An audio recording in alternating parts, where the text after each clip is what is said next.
Graça e paz a todos e a todas. Abra comigo a sua Bíblia. É um texto rápido para lermos antes de você sentar, e nós vamos ficar esse tempo sentados, os irmãos. Aqui em Provérbios, é o livro depois de Salmos. Provérbios capítulo 1.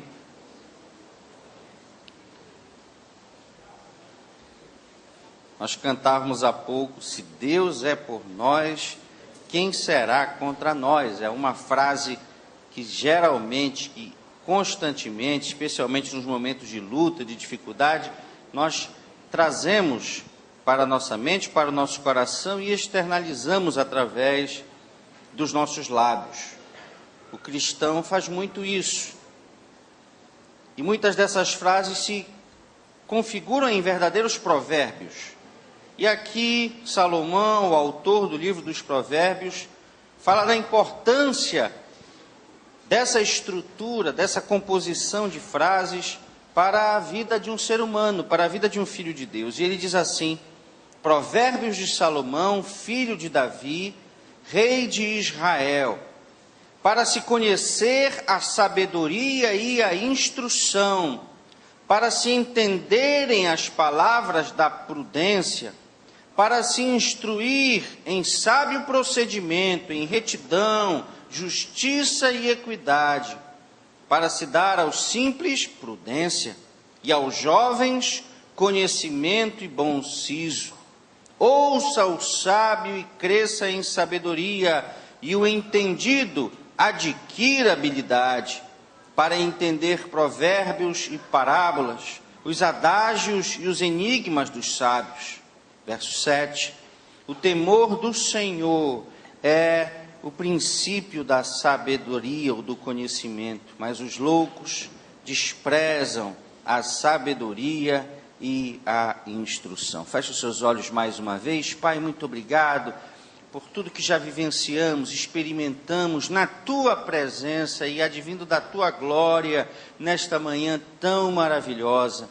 Nós percebemos, meu Deus, que o Teu Espírito Santo guia, dirige, age no nosso meio nesta manhã, nos alegrando, nos motivando, nos levando para mais próximos de Ti, gerando em nós, Senhor, o conhecimento e também a consciência do quanto o Senhor já tem feito por nós e de como nós devemos expressar isso através dos louvores, da adoração, das ofertas, como manifestações nossas do reconhecimento da Tua glória, do Teu poder, das Tuas maravilhas. Neste momento, quando vamos falar da Tua palavra, fala aos nossos corações, meu Deus, que a palavra venha e brote de Ti, do Teu Espírito Santo, e alcance em nós, nas nossas mentes e corações, terra boa, terra fértil, para germinar e dar bons frutos. É isso que nós te pedimos, e em fé já te agradecemos em nome de Jesus. Amém e amém.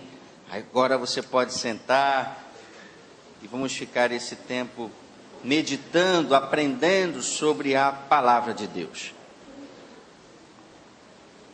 Esse texto aqui de Provérbios fala a nós da importância dessa estrutura, dessa maneira de comunicar uma verdade para as nossas vidas.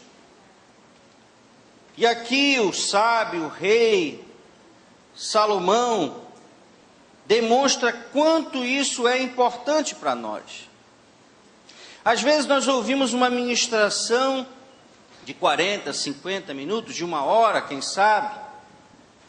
Às vezes ouvimos durante a semana, ou durante a nossa vida, durante um ano da nossa existência, tantas e tantas ministrações, mas a grande verdade, a grande realidade, assim como também em relação à nossa leitura da palavra de Deus, a realidade é que nós guardamos muito pouco de tudo isso que ouvimos.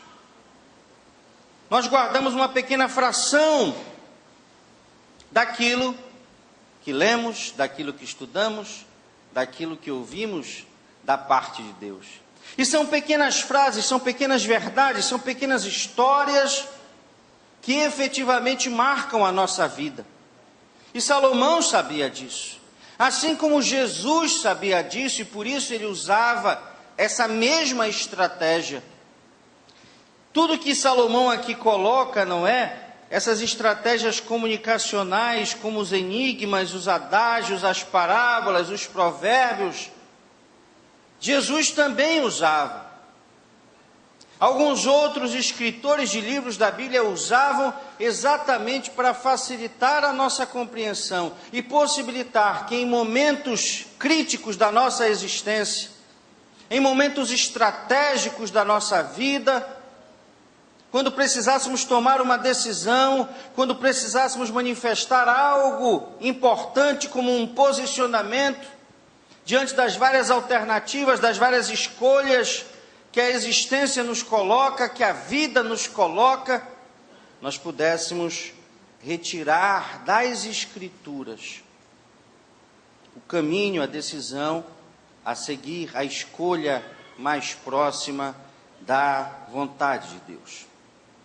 Mas há um desafio, e o desafio é que existe uma outra sabedoria, existe um outro saber, existe um senso comum, e esse senso comum, que é uma ideia da coletividade, às vezes se ajusta ao que a Bíblia ensina e muitas outras vezes não se ajusta.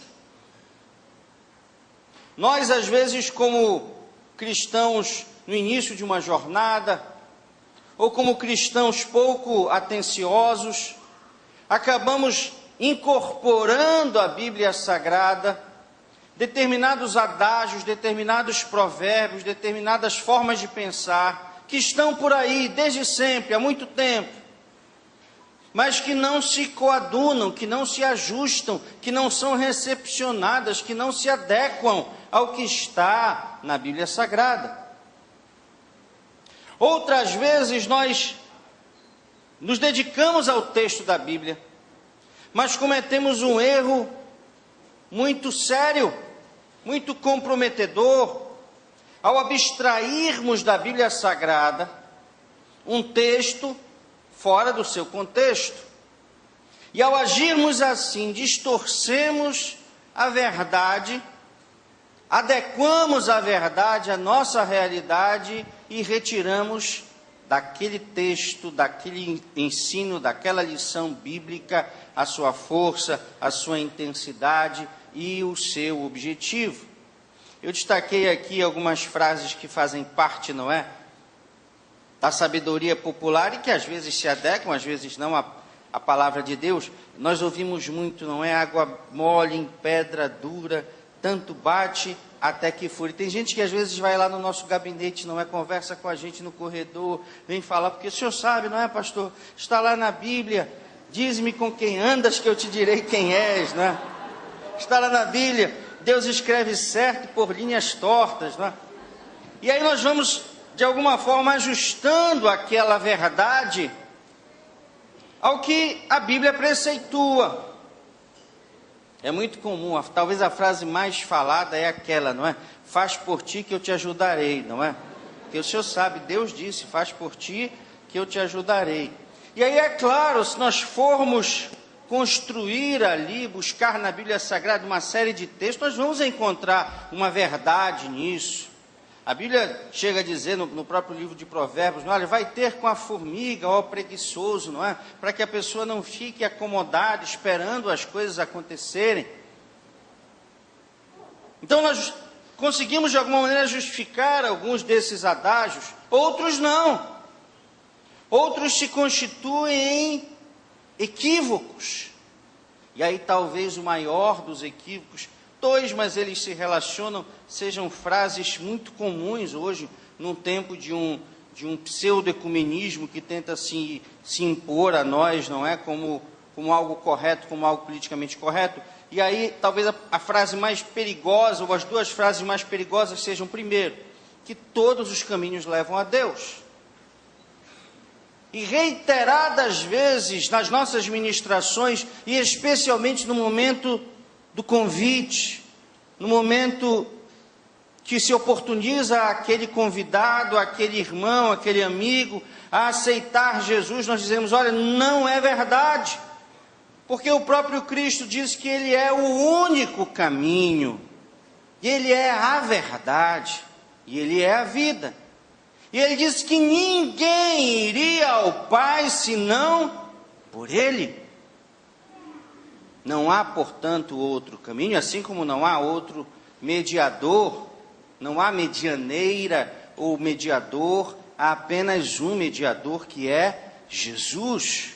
Porque só ele fez o que era necessário fazer para assumir esta condição, e é ele que está à destra do Pai, intercedendo por mim e por você. Outro erro é exatamente esse, conectado a esse, quando se diz que todos são filhos de Deus. Eu sei que você já ouviu isso muitas e muitas e muitas vezes, e às vezes até por simpatia, às vezes até para não ferirmos suscetibilidades daqueles que falam, nós até concordamos, mas não é verdade. A Bíblia diz que essa condição de ser filho de Deus se alcança a partir de uma decisão. É preciso aceitar o Senhor Jesus, é preciso crer no Senhor Jesus como seu Senhor e Salvador, para então ser feito filho de Deus. É um plus da existência humana, é um plus da caminhada espiritual, essa condição de sermos feitos filhos de Deus. Há determinadas frases que são muito comuns, inclusive hoje já se tornam objeto até mesmo de algum tipo de jocosidade, de brincadeira, de provocação, inclusive com os evangélicos ou contra os evangélicos, contra os cristãos, que são aquelas famosas frases que nós colocamos, não é, nos nossos carros. Vocês já devem ter ouvido falar disso, talvez já tenham sido provocados a respeito disso. E algumas dessas frases realmente são abstraídas do seu contexto. O pastor Elton gosta muito de lecionar, de ensinar, por exemplo, a respeito da frase: posso todas as coisas naquele que me fortalece. E que, abstraída do seu contexto, parece que transforma os evangélicos, os cristãos, os filhos de Deus, em super-homens, em super-mulheres, que podem realmente enfrentar toda e qualquer situação com a certeza da vitória. E é claro que outros textos bíblicos parecem apontar para essa direção. Mas esse texto especificamente não está dizendo isso. Ele fala de um contexto de sofrimento, ele fala de um contexto de adversidade, de aprisionamento, de falta da realização de sonhos, de projetos. E aí é nesse contexto adverso que o apóstolo está dizendo: olha, eu posso todas as coisas, eu posso passar pela dificuldade, eu posso estar bem, eu posso estar mal, eu posso ser rico, eu posso ser pobre, eu posso estar vencendo, eu posso estar perdendo, mas eu posso passar, eu posso todas as coisas naquele que me fortalece. Crê no Senhor Jesus e serás salvo tu e tua casa, é outra frase que precisa ser interpretada no seu determinado contexto. Porque a salvação é individual, a salvação não se transfere. Diferentemente do adágio popular de que filho de peixe, peixinho é, filho de crente não é crentinho, não é? Isso não se transfere, é uma decisão.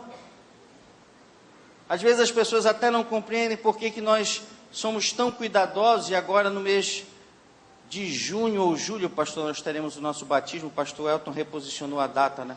2 de julho, nós teremos o nosso batismo. E às vezes nos perguntam: mas pastor, por que tanto rigor na igreja em não batizarem as crianças? É porque o batismo está conectado exatamente a uma decisão individual. E tanto a decisão por Jesus quanto o batismo precisam de uma consciência, de uma certeza.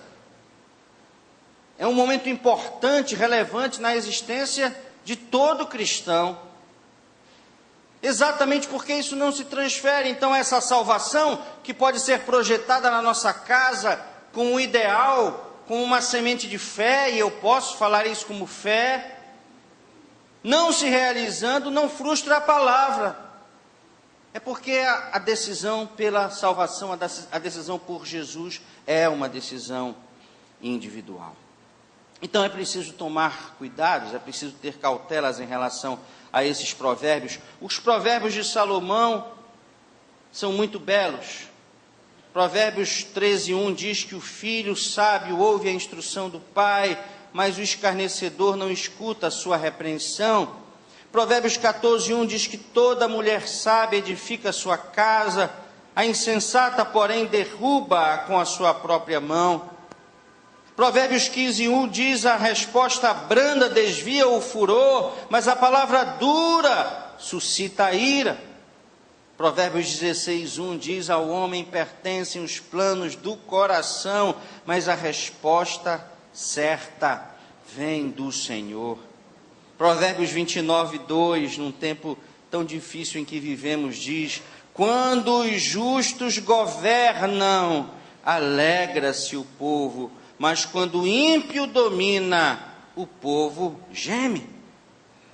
Então são verdades inequívocas, inquestionáveis, que precisam ser por nós compreendidas adequadamente e podem, volto a dizer, nos socorrer em momentos de luta, de crise, em momentos em que os dilemas tomam conta da nossa mente, do nosso coração, roubando a nossa fé, roubando a nossa paz, roubando a nossa esperança. Esses provérbios vêm e nos fortalecem. E como eu lhes disse no início, Jesus, o maior comunicador que já existiu, o mestre dos mestres, se utilizou desse recurso também. E como ele é o nosso mestre maior, como Jesus é e nunca deixará de ser o nosso referencial maior, nesta manhã nós estaremos meditando em 4 provérbios que Jesus ensinou, transmitiu aos seus discípulos. E nós, como discípulos seus, precisamos levá-los em máxima consideração para agradarmos a Deus. Sabendo que quando nós agradamos a Deus, quando nós alegramos o coração de Deus, Ele nos fortalece, Ele nos abençoa, Ele realiza em nós os seus planos excelsos, superiores. Então nós vamos aqui em 4 provérbios que Jesus ensinou, meditarmos nessa manhã e vermos quantas lições nos são passadas através dessas pequenas frases. Mateus, capítulo 12, 30, primeiro dos evangelhos, capítulo 12, verso 30, tem uma verdade muito interessante. E num tempo de mornidão, num tempo em que as coisas estão meio acinzentadas, é importante sermos impactados pela força dessa palavra.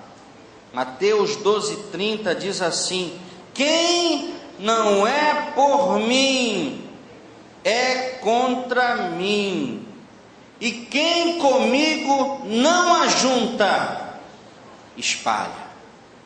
O provérbio aqui, para sintetizá-lo, é essa primeira parte, não é? Quem não é comigo, ou quem não é por mim, é contra mim. E o que Jesus estava querendo nos transmitir quanto a este provérbio, a respeito deste provérbio? Desta frase que pode ser lembrada por nós em vários momentos da nossa vida, da nossa existência, no trabalho, na escola, na família, lá no condomínio onde moramos, ou na vila onde moramos, não importa. Quem não é comigo é contra mim, quem não é por mim é contra mim. O que Jesus estava falando exatamente é que não há isenção e nem neutralidade quanto às coisas espirituais. Jesus não está adentrando aqui, é óbvio, em alguns detalhes da vida humana, em que nós não podemos estabelecer o que se chama o maniqueísmo, não é? O bem e o mal, o bom e o ruim. Em algumas temáticas, em algumas questões, essa verdade não se aplica, mas nas coisas espirituais não se admite neutralidade. Desculpem a brincadeira com o nome dos irmãos, mas alguns Isso faz parte, não é? Dessa alegria dos cristãos. Algumas piadas são contadas e aí se fala de vários tipos de crente. Eu já tive a oportunidade de colocar isso, mas eu me lembro de um, inclusive é o nome do nosso pastor, me perdoe, pastor, mas quando eu era adolescente se falava do irmão Raimundo, não é? Do crente Raimundo. Era um pé na igreja, um pé no mundo, não é? Crente Raimundo. E nós não podemos, obviamente, aceitar esse tipo de coisa. Não dá para ficar um pé na igreja, um pé no mundo. Eu sempre digo que Satanás aceita isso, porque quem está com o pé na igreja e com o pé no mundo, na verdade está com os dois pés no mundo. Acha que está na igreja, mas é um frequentador. Precisa fazer uma escolha. Eu lembro daquela figura clássica, eu não sei quantos irmãos já viram. Uma imagem era muito vendida na década de 80, de 90, e ainda tem em algumas livrarias evangélicas, que mostra exatamente os dois caminhos. O caminho da perdição, que é um caminho largo, o caminho das festas, o caminho... E era interessante que naquela época, não é, tudo era pecado, naquele contexto, 70, 80, 90. Então ir num parque de diversões era pecado, ir no cinema era pecado, não é? Então tudo era pecado. E aí tem lá o parque de diversões, tem lá o cinema, tem lá outros eventos culturais, esportivos. Aí no campo de futebol era um pecado terrível. Jogar futebol, jogar bola também. A primeira coisa que o cristão fazia era abandonar o futebol, não é? Porque havia essa assimilação de que essas coisas nos desviavam do caminho. E podem até nos desviar, mas podem apenas ser um momento de entretenimento, desde que usadas, desde que acessadas por nós com equilíbrio. E aí tinha o caminho estreito, e é verdade também, a Bíblia diz que o caminho que conduz à salvação é um caminho estreito. E ficava muito claro ali o distanciamento entre um caminho e outro, e é verdade. Às vezes na empolgação da ministração nós cometemos aqui alguns erros, não é? Aqui e ali. Tem gente que diz assim: ah, pastor, olha, eu encontrei Jesus mudou a minha vida e eu dei uma volta de 360 graus, não é? Aí a gente brinca, porque se você der uma volta de 360 graus, você volta para o mesmo lugar, não é? Você tem que dar uma volta de 180 graus, você estava indo para o inferno e agora você está indo para o céu. É assim, 180 graus, então é uma distância. A Bíblia chega a dizer que para Deus nos livrar dos nossos pecados, Ele coloca as nossas iniquidades na distância do Oriente e do Ocidente. Então são os dois pontos extremos. Logo não dá para estar com um pé na igreja e um pé no mundo, porque só há um caminho, não há vários caminhos, só há uma verdade. Nós não podemos, como fez Pilatos, não é? Lavar as mãos, abrindo mão das nossas responsabilidades, não. Nós temos que assumir as nossas responsabilidades.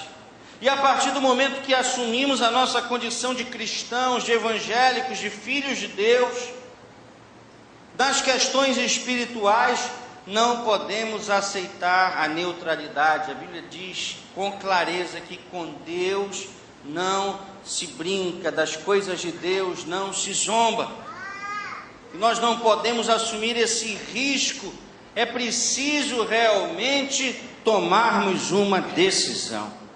E nessa manhã o Espírito Santo nos confronta com amor, para dizer: filho, filha, de que lado você está, de que lado você quer estar? E eu tenho certeza que a nossa resposta é apenas uma: queremos estar ao lado de Jesus. Amém, queridos? Quem não é comigo é contra mim. O segundo provérbio, num tempo em que nós estamos de alguma maneira buscando ao mesmo tempo exposição, parece namorado, não é? Por isso que nós temos na nossa igreja um cuidado muito grande quando ensinamos a respeito dos relacionamentos entre jovens. nós temos o nosso curso de noivos, nós temos um curso agora maravilhoso que está sendo coordenado também pela Rede de Jovens, em parceria com a Rede da Família, com o Ministério da Família, para compromissados de uma forma geral. E ali nós falamos, não é, que durante o namoro nós só queremos expor as coisas boas e queremos ocultar os nossos defeitos. É por isso que nós precisamos desenvolver relacionamentos de amizade, até para que a pessoa possa decidir se quer durante toda uma existência conviver com aquele nosso defeito ou nos ajudar em amor a vencer áreas ainda imperfeitas da nossa vida, do nosso caráter, que estão sendo amoldados, que estão sendo mudados, melhorados, aperfeiçoados, mas que às vezes demandam meses, anos, décadas. E é preciso que aquele futuro cônjuge esteja disposto a isso. Eu e Renata sempre brincamos que uma das características do nosso curso de noivos, curso preparatório para casamentos, é terminar com noivados, não é? A gente às vezes termina com noivado, porque as pessoas ali, um pouco distante daquela paixão do namoro, desse desejo de ocultar as suas falhas, os seus defeitos, ao serem confrontados percebem: meu Deus, eu não tenho empatia, eu não tenho nenhum tipo de afinidade com essa pessoa.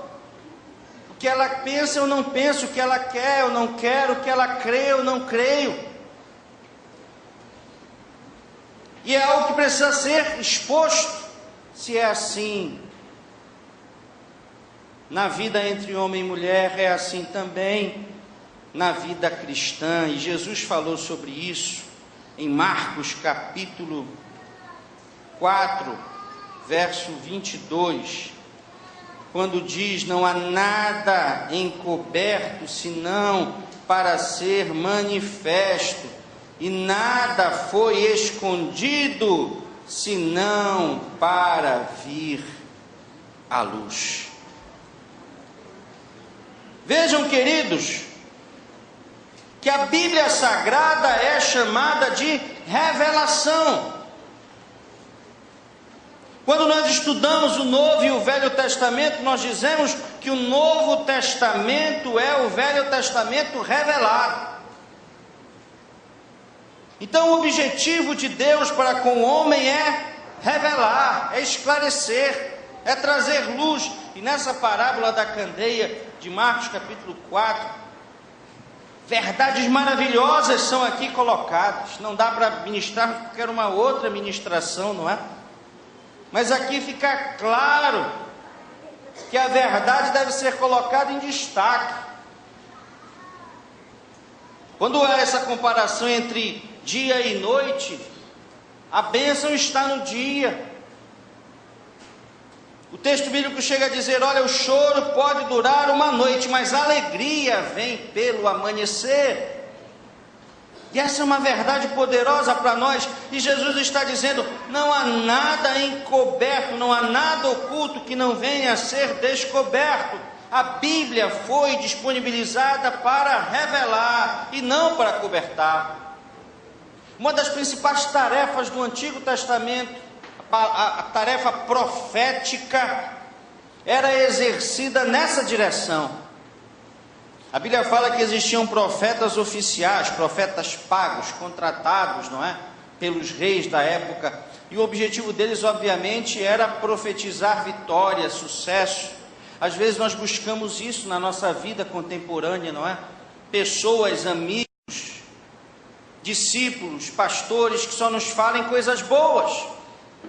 Quantas vezes nós fomos procurados ou somos procurados, e as pessoas que nos procuram, ao serem confrontadas com a verdade da palavra, não com a verdade subjetiva do pastor, se chateiam, se magoam, vão dos nossos gabinetes entristecidas, porque aquilo que vieram buscar não lhes foi oferecido. E muitas vezes essa tarefa profética, que falta tanto nos nossos dias, com verdade, com direção de Deus, acaba sendo exercida conforme a conveniência, mas os profetas bíblicos, os profetas levantados por Deus na antiguidade, na sua grande maioria, eram levantados para denunciar as iniquidades que estavam sendo cometidas pelos reis, pelo povo, anunciar inclusive o juízo de Deus, mesmo dizendo, mesmo antecipando que após o juízo viria a bênção, após o juízo viria restauração. Mas o juízo fazia parte do processo pedagógico de Deus, porque o mesmo Deus que é amor, nós todos sabemos, é justiça. A Bíblia tem um livro chamado Apocalipse, que significa, na sua tradução do grego, revelação.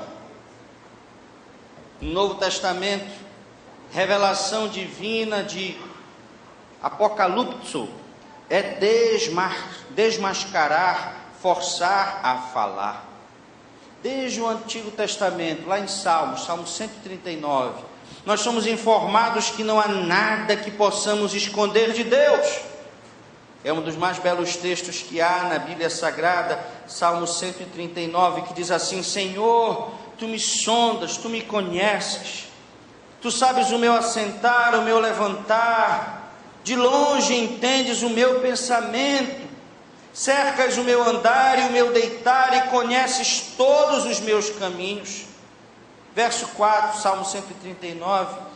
Não havendo ainda palavra alguma na minha língua, eis que logo, ó Senhor, Tu conheces, Tu me cercas por detrás, por diante, e puseste sobre mim a Tua mão. Tal ciência é para mim maravilhosíssima, tão alta que não a posso atingir. Para onde irei do Teu Espírito? Para onde fugirei da Tua face? Se eu subir ao céu, lá Tu estás. Se fizer no inferno a minha cama, eis que Tu ali estás também. Se tomar as asas da alva, se habitar nas extremidades do mar, até ali a Tua mão me guiará e a Tua destra me susterá.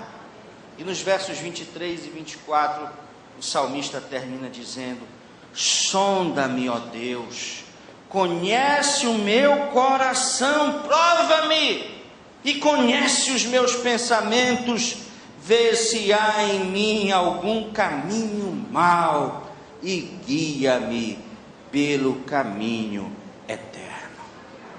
É óbvio, queridos, que o salmista que escreveu o Salmo 139 tinha falhas, tinha erros. E ele começa então reconhecendo que ele não podia se esconder de Deus, e às vezes nós achamos que podemos. Olha, deixa eu falar uma coisa para que você não se engane, assim como eu não posso me enganar. É óbvio, é claro, que nós conseguimos omitir nossos sentimentos, nossas razões, nossos argumentos, nossas vontades e desejos das outras pessoas. Nós inclusive denominamos tais pessoas ou tais momentos da nossa vida como falsidades, hipocrisias.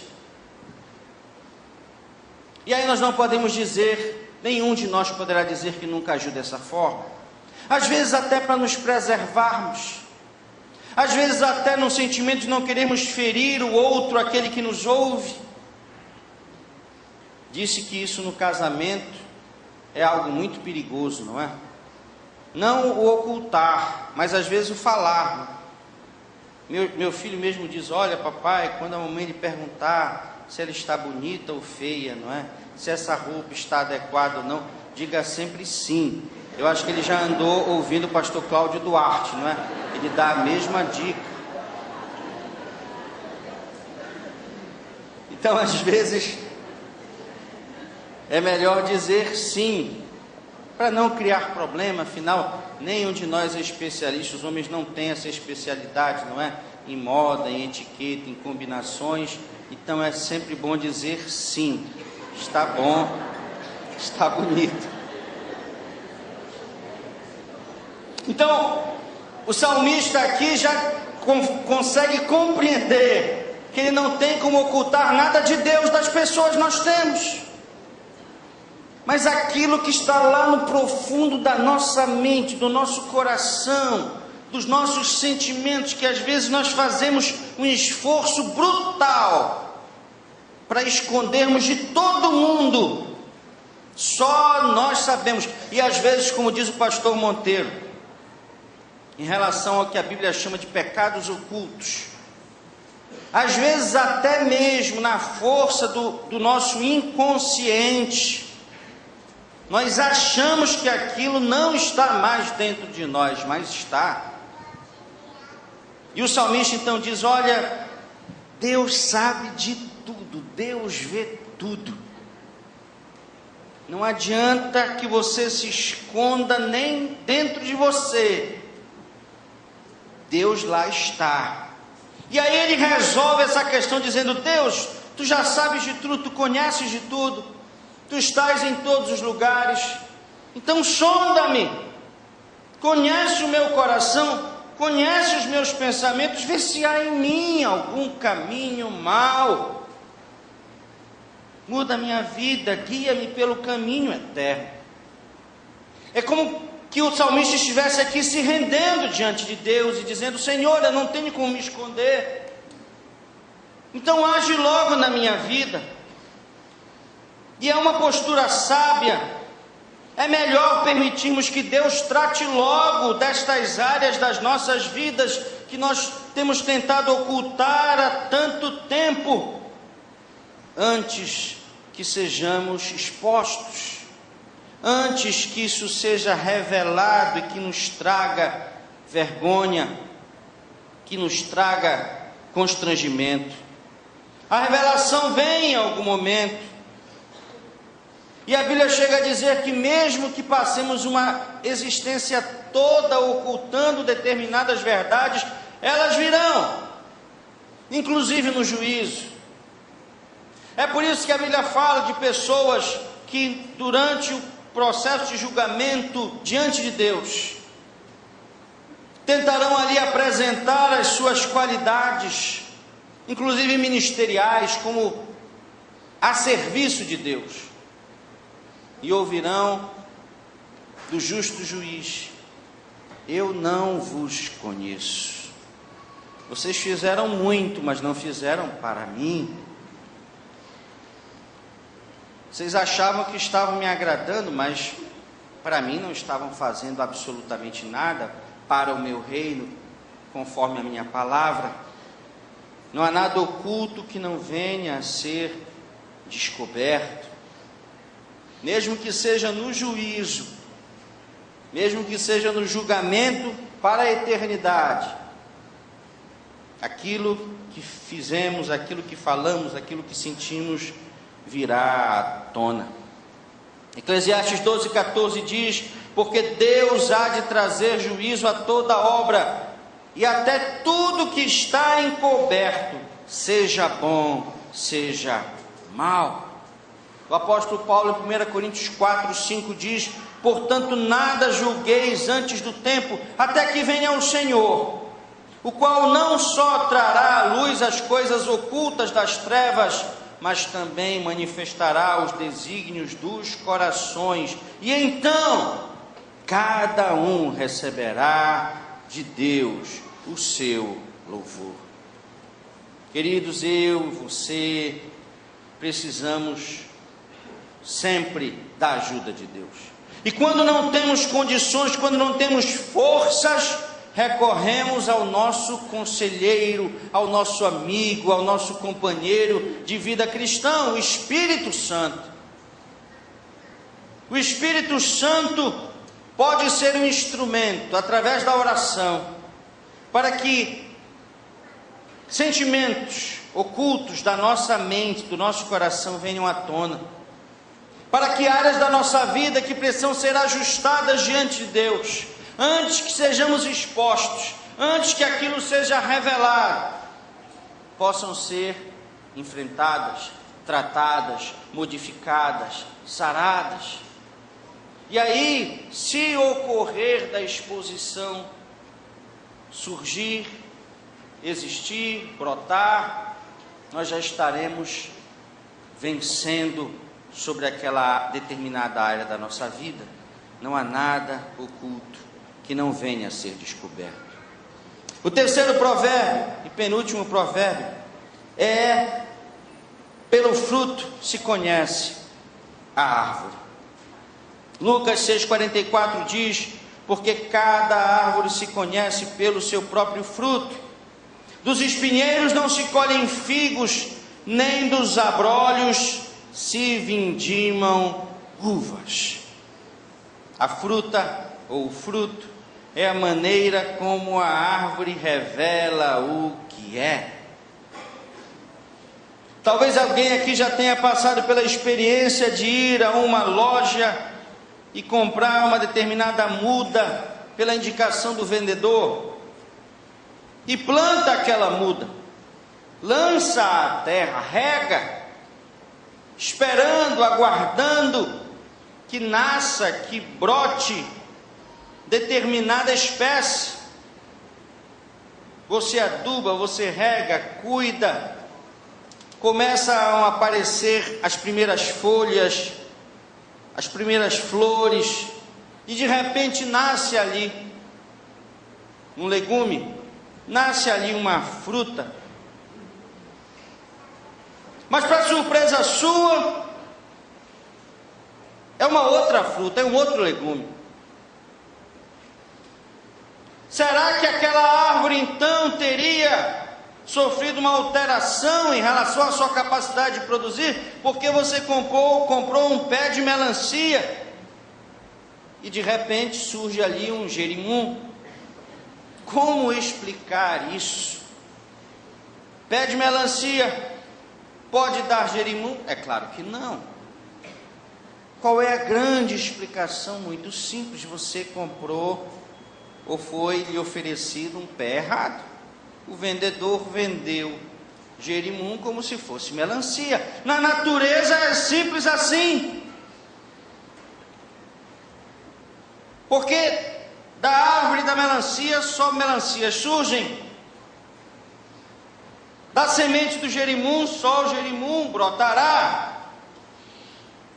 Logo, o fruto é o resultado de um processo que nos dirá qual é o tipo da árvore. E na vida espiritual, pastor, as nossas atitudes, as nossas ações, as nossas omissões, as nossas palavras, os nossos sentimentos revelam quem realmente somos, revelam qual o nosso caráter.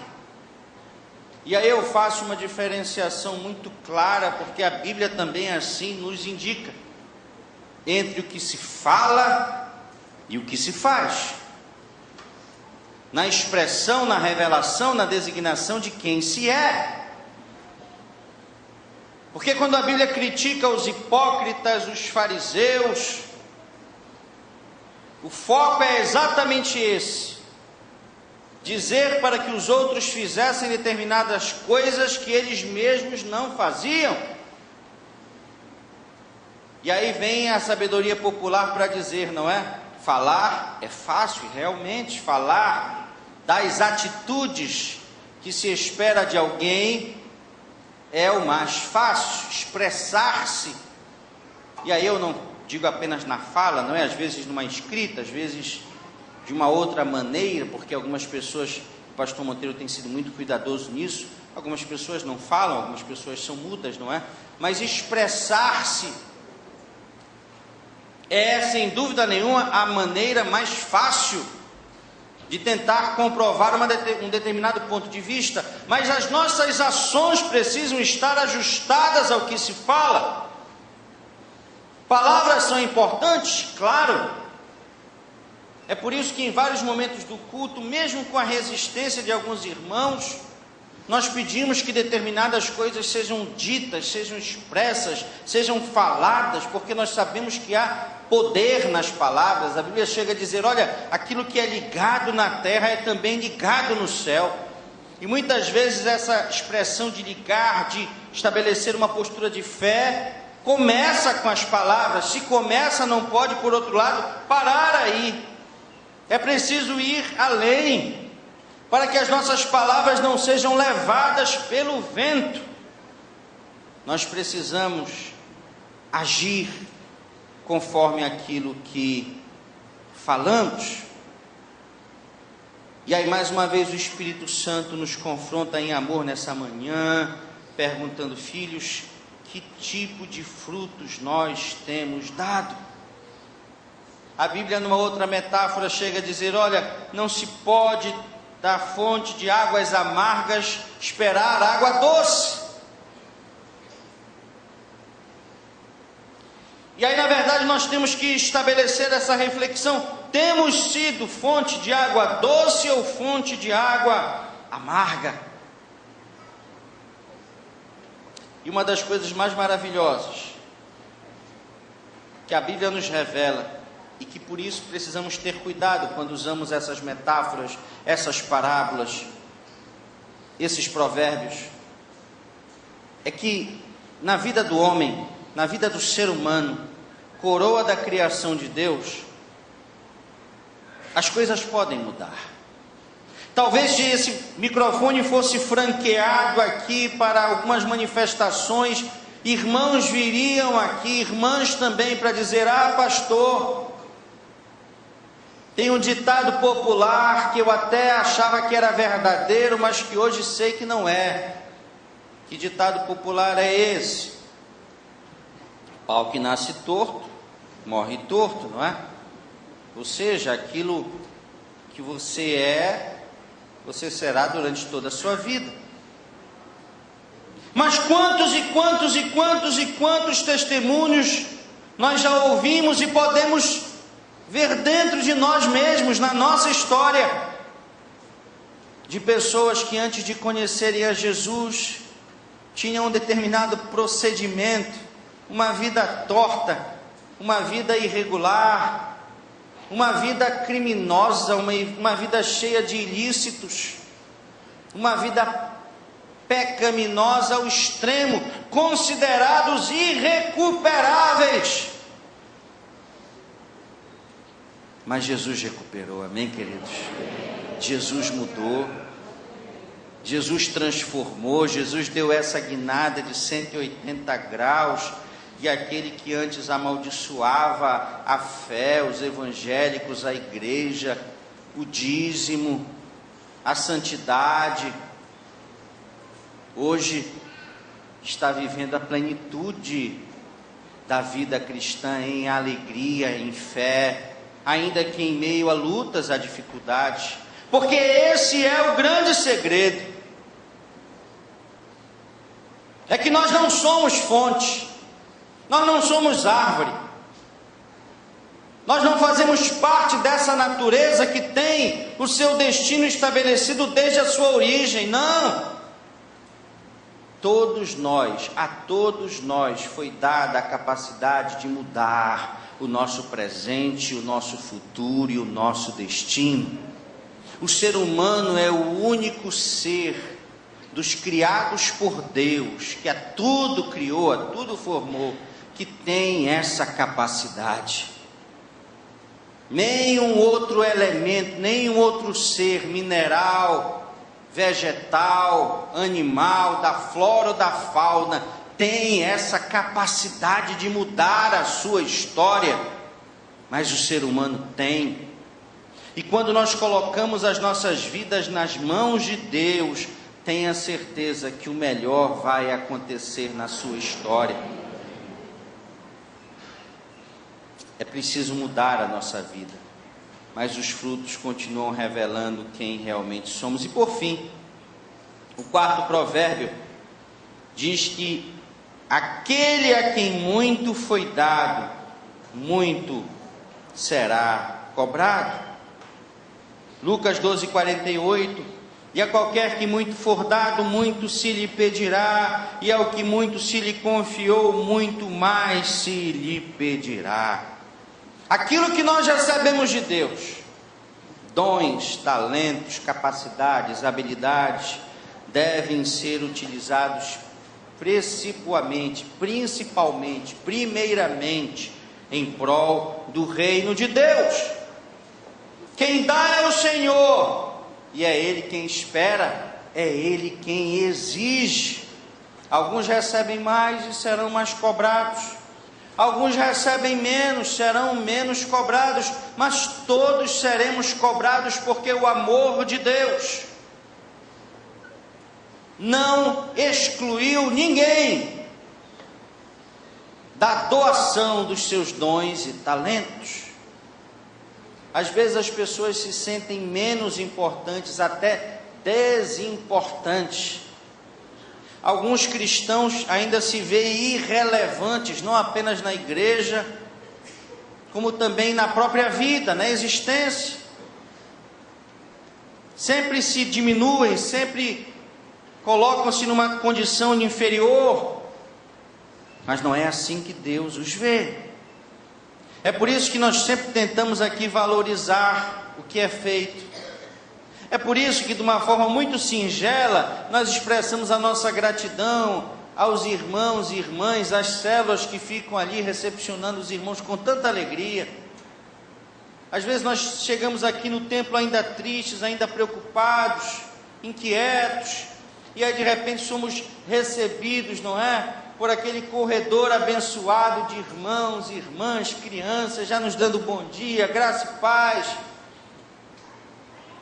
E aí o mínimo que nós fazemos é agradecer, fazer referência às células que têm colocado os seus dons e talentos, uma coisa tão pequena, mas que cumpre o propósito de Deus na vida desses irmãos e irmãs.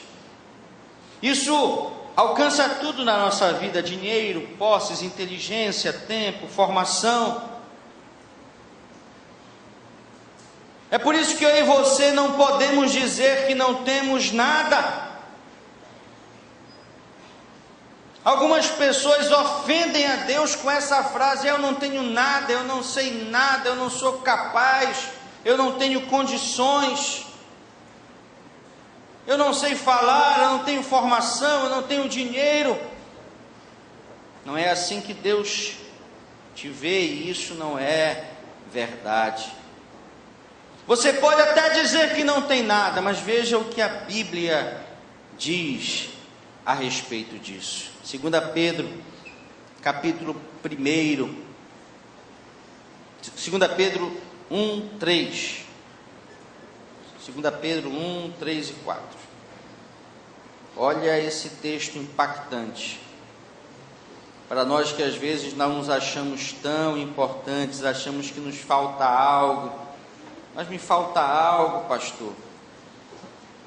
Eu estou esperando um momento, eu estou esperando uma oportunidade, eu quero um novo curso, um novo treinamento. Vejam o que a Bíblia diz. 2 Pedro 1, 3 e 4. O seu divino poder nos deu tudo o que diz respeito à vida e à piedade, pelo conhecimento daquele que nos chamou por sua glória e virtude. Desse modo, ele nos tem dado grandíssimas e preciosas promessas, para que por elas vos torneis participantes da natureza divina, havendo escapado da corrupção que pela concupiscência há no mundo. O seu divino poder nos deu tudo. Eu e você temos tudo o que precisamos para agradar a Deus. Por uma razão muito simples, por uma verdade muito simples. Eu e você temos dentro de nós o Espírito Santo. Amém? Vamos ficar de pé, queridos. E com o Espírito Santo, com esse presente de Deus, não há luta, não há dificuldade que não possamos superar, vencer. Ele está sempre conosco. Não é um provérbio, mas é uma promessa. E talvez eu considero que seja a mais importante promessa que já foi feita na Bíblia Sagrada. Alguns gostam das promessas de prosperidade, elas são realmente maravilhosas, prosperidade financeira inclusive.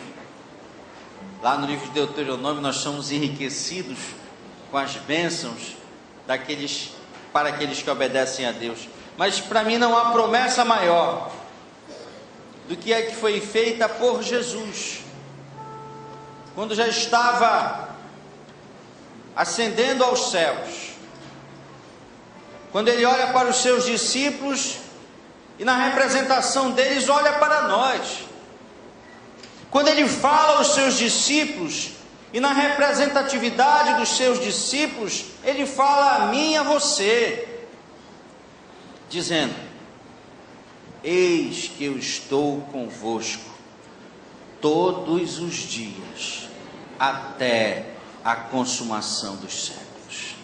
É por isso que eu nunca estou só, você nunca está só. Nos bons e nos maus momentos, nas lutas, nas dificuldades, Ele está conosco, Ele prometeu, e a Bíblia diz que fiel é aquele que fez a promessa. Saiba, Ele sempre está ao nosso lado. Nós nunca estamos sós. Vamos cantar uma canção, deixa o Espírito Santo falar com você e já estaremos orando para que essas verdades possam começar a fazer mudança, a gerar ajustes na sua vida, na minha vida, na nossa história. Essa é a vontade de Deus, esse é o projeto de Deus para mim e para você nessa manhã, a partir dessa manhã, creia nisso.